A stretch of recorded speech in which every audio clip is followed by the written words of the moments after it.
All right, I just wanted to follow up and take some time to show you what inverses look like graphically.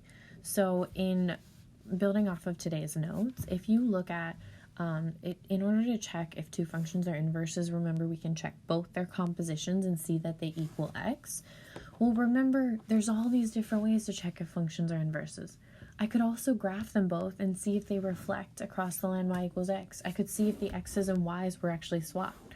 So I'm going to go ahead and I'm going to take f of x and g of x and I'm going to graph those in Desmos.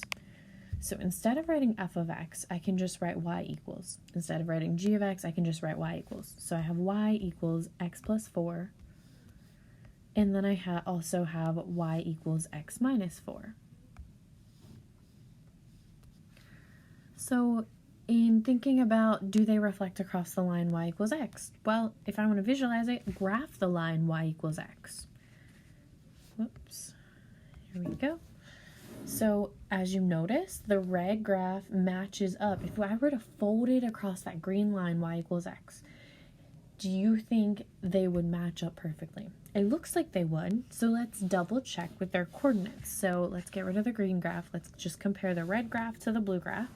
So in comparing the red graph, if I pick an ordered pair, so right here, this ordered pair is 0, 4.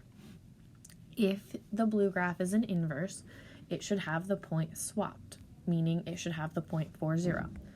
Does the blue graph have 4, 0? Yes, it does. Pick another ordered pair right here. Let's get an exact one. Negative 4, 0. The blue graph should have 0, negative 4. It does. Therefore, they must be inverses. There's all these different ways to check. I just want you guys to be able to see that. You should be able to understand each different method, but it's good to be able to think outside the box and think, what's the simplest, most effective use of my time to check if something's an inverse, unless if the directions state otherwise, of course.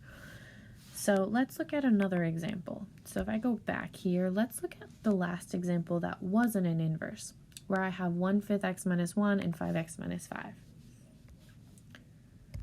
All right.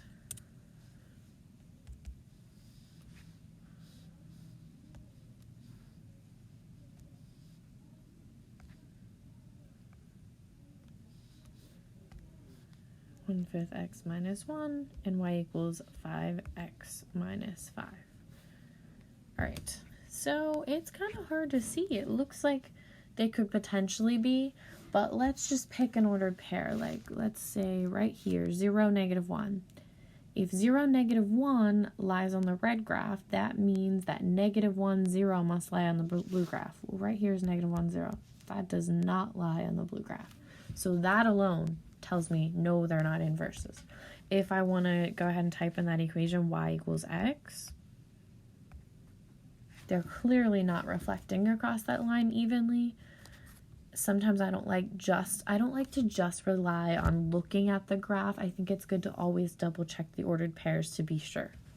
So hopefully that helps give you a better understanding of checking inverses of graphs using Desmos graphically.